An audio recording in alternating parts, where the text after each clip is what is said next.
Cette semaine, dans la paracha Chai et Sarah, nous découvrons ensemble des histoires fascinantes de la famille d'Abraham. Tout d'abord, Sarah, l'épouse bien-aimée d'Abraham, quitte ce monde à l'âge de 127 ans.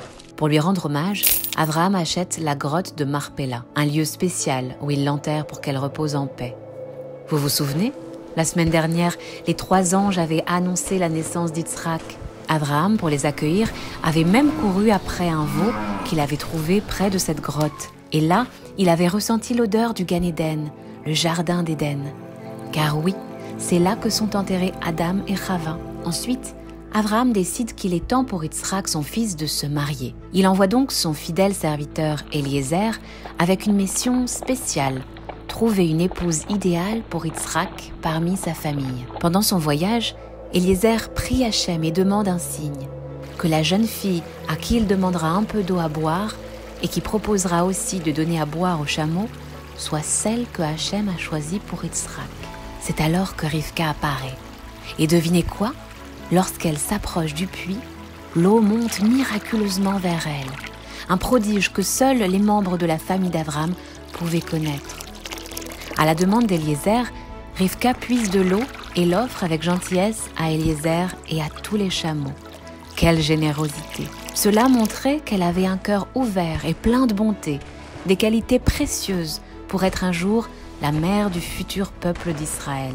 Eliezer, très impressionné, se rend alors avec Rivka chez sa famille, leur raconte son incroyable mission et avec leur accord, Rivka accepte de suivre Eliezer pour devenir l'épouse d'Yitzhak. Lorsqu'elle arrive et voit Yitzhak en pleine prière, elle se couvre humblement, montrant toute sa modestie. Yitzhak épouse Rivka et trouve ainsi le réconfort après la perte de sa mère bien-aimée. Une surprise les attendait. En entrant dans la tente de Sarah, Rivka fait renaître de merveilleux miracles. Une nuée divine se pose au-dessus de la tente. La bénédiction réside dans la pâte, de sorte qu'il y a toujours bien plus que ce qui avait été préparé. Et les bougies de Shabbat continuent de briller jusqu'au Shabbat suivant. C'était un signe pour Yitzhak que Rivka apportait la même lumière et bénédiction que Sarah. Par la suite, Abraham se remarie avec Ketura et a plusieurs enfants. Avant de quitter ce monde, il donne tout ce qu'il possède à Yitzhak et fait des cadeaux aux autres. Abraham s'éteint à l'âge de 175 ans et repose aux côtés de Sarah, dans la grotte de Marpella, accompagné de ses fils Yitzhak et Ishmaël, qui reconnaît lui aussi qu'Yitzhak est l'héritier d'Abraham. Enfin, la paracha se termine par l'histoire des descendants de Ishmaël, qui deviennent des chefs de tribu. Shabbat Shalom à tous. N'oubliez pas de partager cette belle histoire et rendez-vous la semaine prochaine pour une nouvelle aventure dans la paracha.